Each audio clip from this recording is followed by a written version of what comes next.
Voilà, bonjour. Donc nous sommes toujours au Week-end de Liberté, qui est le 8e, et je reçois maintenant Monsieur Claude Goudron. Alors je situe rapidement, si je fais une erreur, vous m'arrêtez.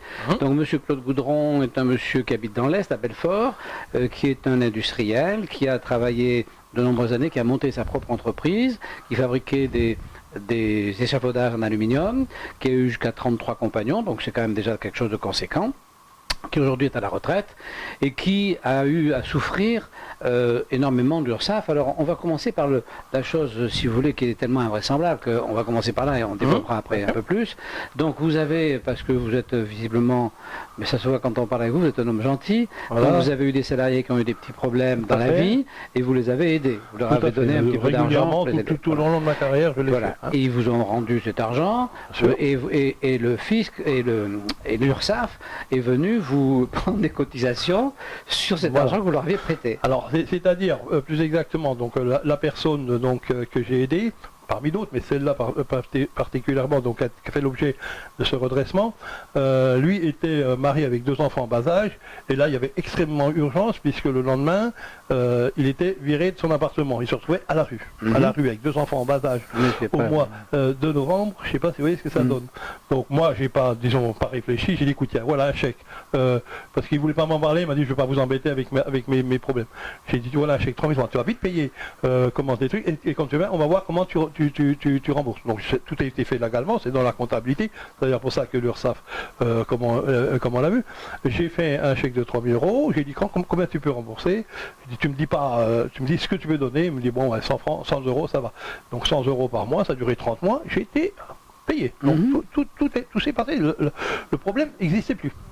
Et quand j'ai eu un contrôle URSSAF que j'admets, puisque j'ai des contrôles, je ne suis pas contre les contrôles, je suis contre des contrôles un peu idéologiques, tels qu'on a. Alors, la personne qui est venue me contrôler, j'ai vu, elle a dit bon oui, ça me semble pas mal, vous êtes bon, c'est vrai qu'on est connu dans la région, moi je suis pas un mauvais patron, je suis pas comme 90% des patrons, quand il faut donner un coup de main à mes employés, je le fais, je veux pas disons, me cacher derrière. Et donc, il m'a dit non, pas de problème, c'est bon. Et puis bon, il y a juste un petit point, mais je vous l'enverrai par courrier. Et quand je reçois le courrier, voilà, ma surprise, c'est que, il me dit, donc voilà, vous avez prêté 3 000 € à votre employé, mais vous ne lui avez pas demandé d'intérêt. Il fallait lui demander des intérêts. Comment je peux demander à un gars qui est dans la merde, demander des intérêts sur l'argent qu'il y a. Et donc ces intérêts qu'il ne vous a pas payés, on les considère comme un avantage en nature. Donc là-dessus, on va vous faire payer des charges sociales. Donc sur les intérêts des 3 000 €. Donc comme ça a duré presque 3 ans, il a fait ses calculs. Alors je ne sais pas comment il est arrivé, ça ses calculs, enfin si je le sais, je lui dis, il a compté comme taux d'intérêt non pas à 4% par an, mais 4% par mois. C'est-à-dire que je me retrouve avec un redressement pour 3 000 € de prêté de 2 830 €. C'est bien, hein? Alors, bon, j'ai dit, bon, c'est une erreur, normalement, ça devait faire un 12e de cette somme, qui était déjà pas normal, mais j'aurais peut-être laissé tomber si c'était comme ça. Et je lui dis, écoutez, je conteste, il y a une erreur, donc je trouve ça un peu déjà curieux de me redresser pour une chose comme ça. Enfin bon, ok. Mais regardez bien, vous êtes trompé dans le calcul. J'ai dit, vous avez compté des intérêts mensuels au lieu d'annuels. Et comme simple réponse, j'ai eu, moi, un courrier en disant, monsieur, l'administration ne se trompe jamais. Non, vous avez oui, comme ça oui, bien sûr, oui. Alors moi, la boutade m'est montée au nez. Ma fille connaissait un journaliste, il dit, tu dis à ton copain journaliste là, qui dénonce ça. Le copain est venu, il m'a dit, moi je peux pas, déontologiquement, on connaît, mais je vous envoie une collègue. La collègue qui vient, elle ne me croit pas. Elle me dit, bon, allez, mais c'est pas vrai. Alors je monte les téléphone, elle me dit, mais c'est pas possible. Je dis, non, moi aussi, je crois que c'est pas possible. Puis j'ai vu quelqu'un, j'ai dit, écoutez, je vais chercher la personne à qui j'ai prêté, vous allez discuter les deux, et moi je m'en vais. Je ne veux pas être là, comme ça, vous ne pourrez pas dire qu'il est sous pression, c'est un truc. Et quand il est parti, il m'a dit, mais j'ai jamais vu ça. Donc, elle a demandé à l'URSSAF, donc s'il voulait avoir un droit de réponse, l'URSSAF l'a envoyé chez, bien entendu. Et moi, je m'attendais à avoir un petit article comme ça dans la presse. J'ai une demi-page dans la presse régionale. Hein, alors, c'était un patron sanctionné parce que trop social. Donc, voilà, alors non, mais ça, donc vous ça, avez... après, pardon, je sais encore tout péter. Ça, après, ça a déclenché FR3, Antenne 2, TF1, Canal+, Le Monde, Figaro. J'ai eu un truc, et il y a eu 400 000 interventions Internet. De gens qui m'ont soutenu. Il y a des gens qui voulaient me donner la Légion d'honneur. Je ne fais que ce que font la majorité des patrons de PME. Et puis, donc le gars a été mais massacré. Il y a même des trucs, j'ai dit stop, je les publie pas parce que c'était pratiquement raciste comment dessus. Et parce que moi j'ai demandé passer comme commission de cours amiable. Donc là pareil, c'est normalement 1 mois pour répondre, au bout de 3 mois ils avaient toujours pas répondu, et là vient l'huissier qui veut me saisir. Mais toujours pour cette somme-là. Toujours cette somme-là. Après tout ce bazar médiatique. Oui, tout à fait. Et là, j'ai repris contact avec le journaliste de l'Est républicain qui m'a dit, mais ces connards-là, moi je vais te les étendre. Il était bien. Et puis, il a fait un article en disant, monsieur le contrôleur, je vous conseille de retourner à la maternelle pour savoir calculer, pour savoir... Alors, ce qu'il y a eu, si vous voulez, un truc, parce que bon, moi aussi, je vous dis...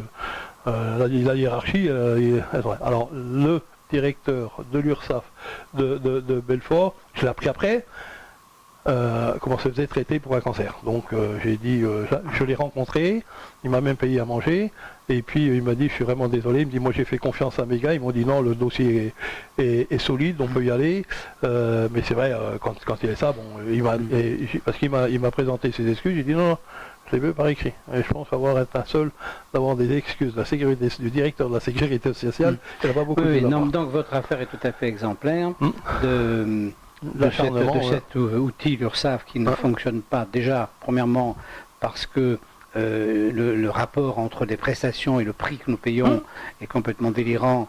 Et on sait qu'il y a de l'argent qui s'évade dans les organismes syndicaux, paritaires, etc. Bon, donc ça ne marche pas. Et par contre, ça a des moyens de coercition qui sont effectivement l'équivalent de ceux de Bercy, et ça emploie les mêmes méthodes. Et donc, effectivement, on va arriver, donc vous allez nous expliquer, on arrive évidemment, vous avez ensuite, après ça, ils sont revenus vous voir, et donc vous avez eu d'autres procédures de l'URSSAF. Alors, disons, il y a eu 1 ou 2, ils voulaient me faire payer des cotisations sur la voiture de fonction que j'avais.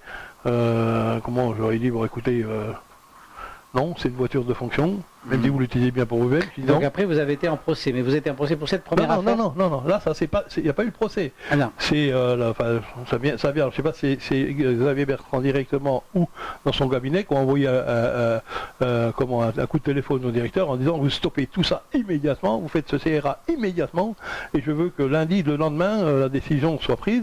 Donc le CRA a fait son travail, et comme je ne savais même pas, mais j'ai mon comptable qui faisait partie de cette commission, quand il a vu ça, il m'a dit, je ne pensais même pas que c'était vous, là-dedans, et à l'unanimité, ils m'ont donné raison, et donc le contrôle fiscal a été annulé, j'en ai même fait annuler d'autres, parce qu'il y a eu d'autres cas sur Belfort, parce que le contrôleur, c'était un gars qui voulait se payer du patron. Son plaisir, c'était de les aligner. Et il y a eu plusieurs affaires comme ça. J'ai vu avec le député Damien Meslot, qui m'a dit, on a plein de rangs. J'ai dit, j'en discute avec le directeur. J'ai dit, moi, je préconise pas, il a peut-être eu raison là, mais je dis, vérifier quand même son dossier pour voir si c'est pas le même genre que moi. Il a tout annulé, les redressements de ce mec-là. Donc ça veut dire que c'était pas sa première fois. Et donc moi j'ai eu gain de cause, donc c'était terminé. Bon, c'était qu'un souvenir que je raconte dans mon livre. Là. Oui, alors, donc, vous avez donc fait un ouvrage qui s'appelle donc Patron en mal d'existence. Et cet ouvrage, on le trouve en librairie, j'ai fait une auto-édition, donc c'est A3G édition. Voilà, donc il faut. Et sur internet, on peut aller le voir et comment on peut commander sur internet. On le trouve sur internet. Voilà, il y a les 2 livres qui sont là, on parlera du deuxième après. Si vous voulez. Alors en fait, donc vous avez effectivement pris conscience de du fait que l'outil de contrôle est un outil qui fonctionne un peu au petit peu dans la chance, que répressif, voilà, qui n'est pas rationnel du tout, qui n'est pas ouvert, qui n'est pas sympathique et qui en plus est tricheur. Et donc à partir de là, ça vous donnait envie de vous battre un peu. Oui, moi je défends. Bon, j'ai d'autres exemples, pas que j'ai par exemple 2 ans de procédure pour un point de retraite permis, avec la signature de Sarkozy pour venir débloquer le système. C'est plein d'anecdotes comme ça sur les contraintes administratives qu'on trouve à tous les niveaux. Qui sont très bonnes. Oui, ça c'est effectivement, vous êtes en venant ici à ce week-end de la liberté, vous êtes chez les libéraux qui évidemment souhaitent qu'il y ait moins d'État et que donc on soit un peu plus libre de respirer et d'être un peu plus heureux dans la vie, parce que ces contraintes qui touchent effectivement plus particulièrement ceux qui agissent, parce que comme c'est des contraintes qui viennent se rajouter à l'action, on bouffe son temps, il n'y a que celui qui fait rien qui n'a pas ces contraintes. Si on veut éviter les contraintes, il faut ne rien faire. J'ai dit, moi, mes clients, mes fournisseurs, mes concurrents m'ont foutu une paix terrible, les seuls qui m'ont emmerdé, c'est l'administration. Oui, on est bien comme ça. C'est clair que c'est la contrainte. L'administration... La contrainte pour la contrainte. Non, c'est peut-être pas ça, mais l'administration, évidemment, édicte des lois qui ne sont en fait qu'en direction de ceux qui agissent. Donc ceux qui sont agissants, ils sont surtout à recruter chez effectivement les artisans, les commerçants, enfin les travailleurs indépendants, et effectivement ils sont en première ligne. C'est un petit peu comme la route, si vous voulez, la route, plus en parler, les contraintes de la route, elles touchent les gens qui roulent. Mais il y a aussi il y a l'interprétation de la faute. Par exemple, on peut aussi, en faisant une faute de code de la route, avoir un flic qui va dire, bon, ok, je comprends bien, vous avez là, on les sauve, ça m'est arrivé. Mais là, c'est savoir comment une loi qui existe, comment ils peuvent la contourner ou la manipuler pour en faire une arme vous savez, je me suis retrouvé au tribunal pour parler un truc de voiture, avec un magistrat qui me dit, mais monsieur, est-ce que vous avez pris conscience qu'une voiture est une arme par destination? J'ai dit, mais monsieur le magistrat, est-ce que vous avez pris conscience que la justice est une arme par destination? Ça dépend ce qu'on en fait. Même plus violent. Donc, tout peut être une arme par destination, évidemment. Mon couteau de cuisine, donc c'est à peu près un problème après. Même la parole. Bien sûr. Bon, écoutez, monsieur Goudron, donc, oui, votre expérience, elle est comme des milliers d'expériences, malheureusement. Alors, vous avez eu la chance que ce soit dans un secteur qui était particulièrement, particulièrement, c'était ridicule de la part de l'URSSAF, et donc vous avez eu la chance d'avoir la presse qui s'en est emparée, et donc, mais des cas comme le vôtre, différents sans doute, mais aussi stupides, les gens, moi j'ai eu beaucoup de témoignages de gens qui m'ont réécrit derrière, qui ont vu tout ça, et je vous assure que ça c'est dur. J'ai eu un patron qui a pleuré, qui m'a dit, écoutez, moi j'ai à peu près le même problème que vous, enfin dans une zone un peu différente, c'est-à-dire il était condamné pour une loi qui n'existait plus. Et il m'a dit, ils m'ont détruit complètement. Bilan, comment tout, en une semaine, il est évident qu'il y a une catégorie de la population qui effectivement déteste le patronat, ça c'est certain.